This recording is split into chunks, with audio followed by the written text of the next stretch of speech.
आप समझ रहे हो? तो इस पांडाल में व्यक्ति वही सो रहा है जिसके पास में कोई टेंशन नहीं है। डॉक्टर की दवाई टेंशन न खत्म कर पाई और महाराज जी की चौपाई ने टेंशन खत्म कर दी। इसीलिए हम कहेंगे सोना हो तो भी आओ और सुनना हो तो भी आओ। कथा से क्या मिलता है? आप कहेंगे पुण्य मिलता है। मैं पुण्य के चक्कर में नहीं ले जाऊंगा। 4 घंटे कथा से एक ही चीज मिलेगी आपको। पुण्य मिलेगा कि नहीं मिलेगा मुझे नहीं पता, लेकिन 4 घंटे अगर राम दरबार में बैठे हो तो 4 घंटे तुम बाहर के पाप करने से बचे हुए हो। जो संसार में पाप होते रहते हैं उतनी देर के लिए तुम वहां से बचे हुए हो। और अगर पाप से बचे हो तो आप पुण्यवान ही हो जाओगे। अब मैया ने कथा बिल्कुल नहीं सुनी। कभी गड़बड़ इधर बदलती है, कभी उधर बदलती है, और दूसरी मैया बगल में बैठी ना इसे बात कर लेगा। क्योंकि माताएं 4 बैठी हो तो कम से कम बात तो कर सकती हैं। और एक मैया बैठी हो अकेली और बात किससे करे?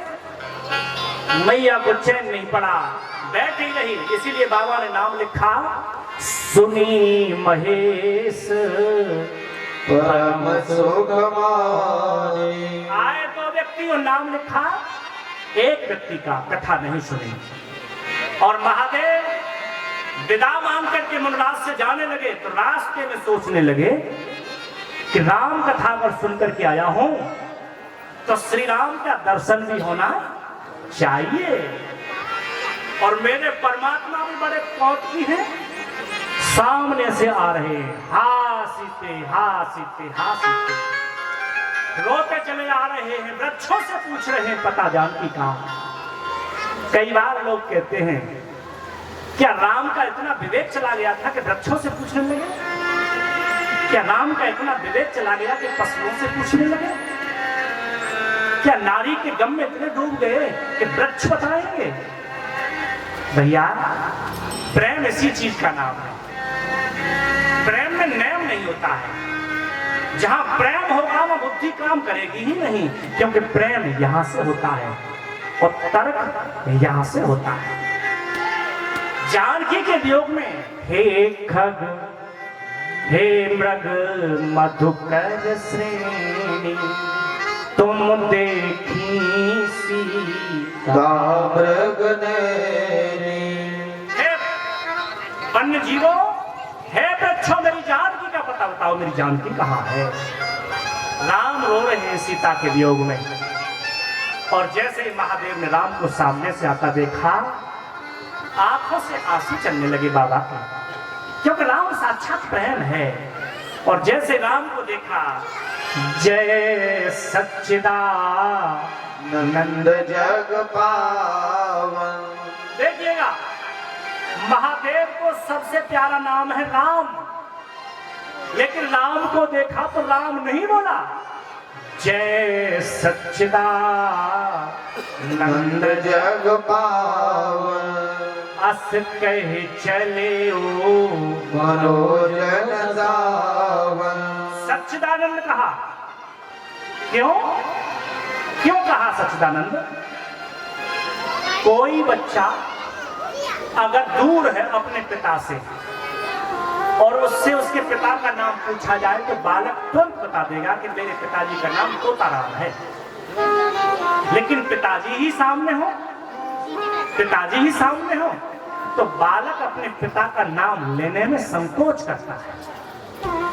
यद्यपि महादेव राम नाम जपते हैं, लेकिन जब बाप सामने देखा तो फिर राम का नाम ना बोला गया, सच्चिदानंद कहा। और सुनिएगा, राम संज्ञा का नाम है और सच्चिदानंद विशेषण का नाम है। राम नाउन है और सच्चिदानंद एडजेक्टिव है। राम क्या है? सच्चिदानंद है। यद्यपि नाम तो उनका राम है। और मैं आपको बता दूं, जितने श्रोता बैठे हैं, राम का विशेषण ही संज्ञा हुआ करता है, परमात्मा का विशेषण ही नाम हुआ करता है। भगवान जो जो लीला करते हैं उनके नाम उसी के हिसाब से पड़ जाते हैं।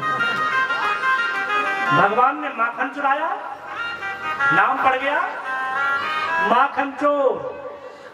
राम जी ने ससुराल में गोपियों का, अपनी सालियों का चित्त चुराया, तो राम का नाम पड़ गया ससुराल में चित्त चोर। भगवान जो करते हैं वो लीला नाम पड़ जाता है। गोवर्धन उठाया तो नाम पड़ गया गिरधर।